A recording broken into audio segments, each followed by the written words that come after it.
This is Rachel Ruth Tate, the Astrology Roadshow, and the Astrology of December 15th. Apologies for not coming to you all yesterday.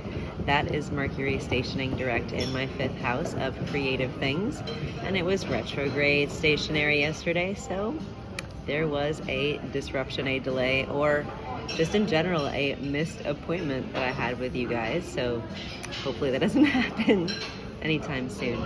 But today, Mercury is stationing direct. There are a few highlights. First of all, around 3 a.m. Central Time, and yours truly was awake for this, we had the full moon in Gemini. Gemini's full moon is an interesting and complex one. Gemini's our mutable air sign ruled by Mercury, and Mercury is also stationing direct today. So we've got some revelations, some truth bombs, some evolution, adaptation. Like I said, I was awake at 3 a.m. because my husband and I are traveling to Oaxaca, Mexico, where I was when I was about 19 years old. So that Mercury stationing is also taking me back to a place, right? Transporting me back to a place that I have loved earlier in my life. And for this full moon in its entirety, please find Astrology Table on Apple Podcasts, on Spotify, wherever you listen. We are talking Gemini full moon for about 45 minutes, and I think it will reveal a lot about this lunation. There is a lot to say about the last full moon of a year, and especially given the condition of this moon's ruler. I think it's going to wrap up and wind down some of these processes. It might have felt like for the last week or so that you were running in place or going nowhere fast.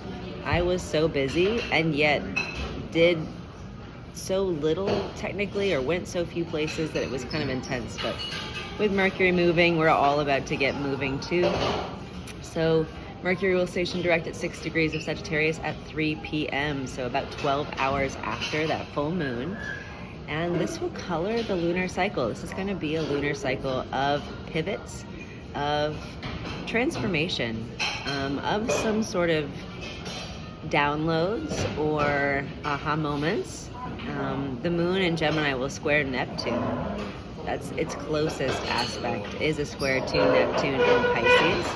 And Neptune in Pisces has us nostalgic, right? I'm returning to a place where I was 15 years ago. Neptune in Pisces square to this full moon is going to have us